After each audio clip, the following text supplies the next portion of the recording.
Legendi järgi on Axolotli asteekide tule ja välgu jumal Axolotli, kes maskeeris end salamandriks, et vältida ohverdamist.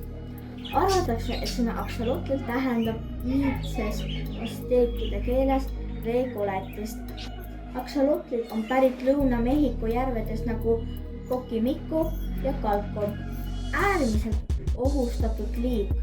Rahvusvahelise liikide kaitseliidu hinnangul on looduses alles vaid 50–1000 aksolotlit.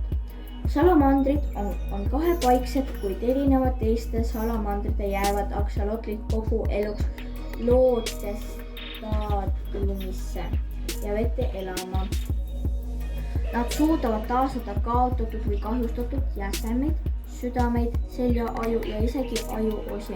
Seda kõike ilma püsivate armideta.